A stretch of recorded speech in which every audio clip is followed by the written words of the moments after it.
So just finishing up this one, I did put a layer of Hansa Yellow Light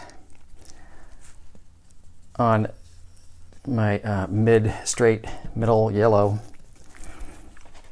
and I feel like it shifted it to a little bit further away from a quote-unquote a warm yellow.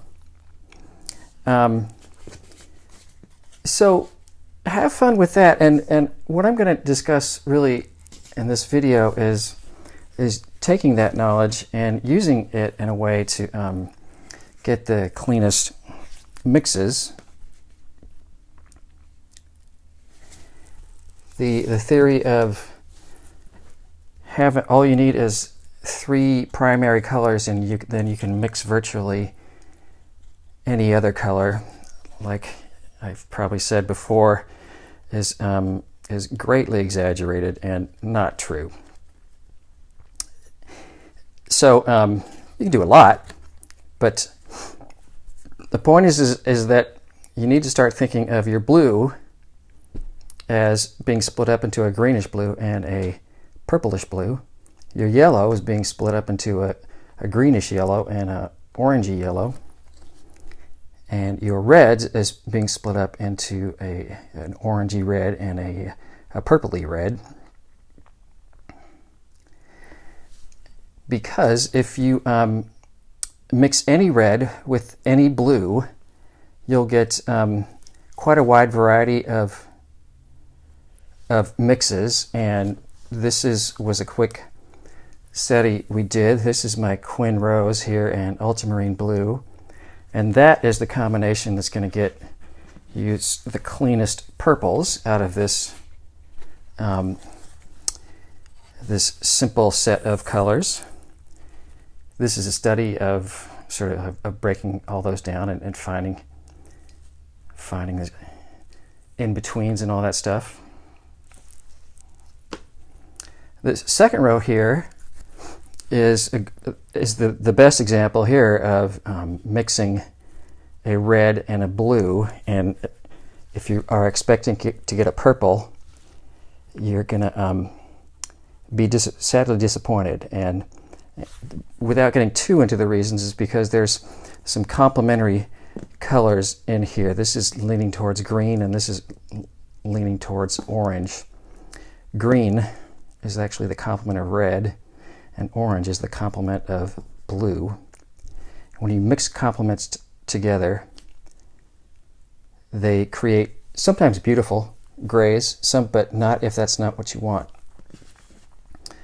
I have yet to do a study really of those guys. I might want to do it because I think that's kind of nice. I did do a study of the Naphthol red with ultramarine blue, and that's beautiful. It does some really nice, especially sort of getting to a brick red, I think is really kind of a nice thing to be able to have in your arsenal. But you can tell that like the purples are dulled out because there's a tiny bit of orange in the Naphthol red, and once again, orange is complement of blue. So there's that. This next one, to get the most vibrant orange, what I would have you mix is your Azo Yellow and the Naphthol Red. And that will give you the most vibrant orange out of this simple small set of colors. Here's a study of Azo Yellow and Naphthol Red. So there's a lot of really nice oranges to be found in there, and reds and reddish oranges, etc.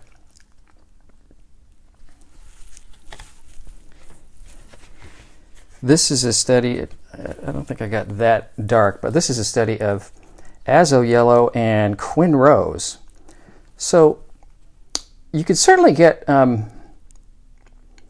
with this particular mix, you can certainly get some beautiful oranges what you're going to see is the closer it gets to the red, the more pinkish and kind of salmony it gets, which can be gorgeous.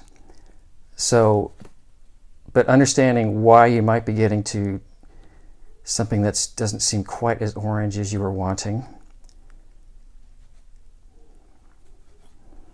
And that seems pretty nice orange, I will say. So it's all these things are there's a lot of subtleties going on. So let me see, that was this one, Quin Rose and Hansa Yellow Light. Wait a minute, no, that was Azo Yellow.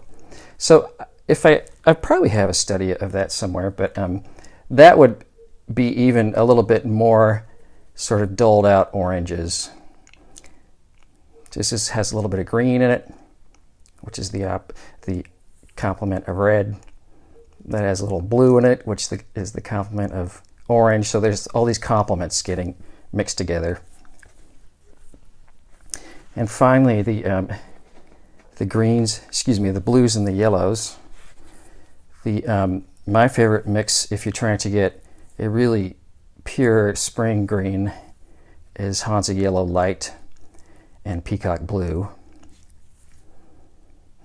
because they're sort of both leaning towards each other already. This is leaning towards green, and this is leaning towards green as well. So they make a nice green.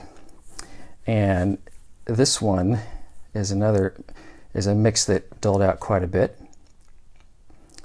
And this is the ultramarine blue and the Azo Yellow. And similar kinds of reasons. There's a little bit of purple or reddish purple in this blue, and that is the complement of yellow. So they're dulling each other out. We'll study more of that.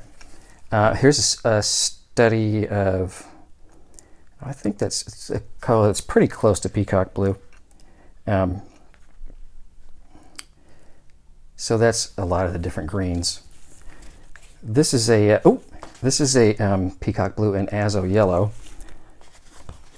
So as you can see, the greens that you'll get with that combo are still pretty darn nice and vibrant. They're subtly a little bit more chartreuse, which may be exactly what you want. But it's nice to know why something is coming out chartreuse and not just pure spring green. And you may have seen this. This is a study of these two guys. And I confess, not a huge. These are great colors. They are. I mean, all sorts of forest, great greens. I'm not a huge fan of those. Sometimes it's nice to have these kinds of greens next to other kinds of greens, just to make all the different greens sort of be that much more whatever color they are. So there you have sort of how to mix the most vibrant colors and the most dulled out colors from this particular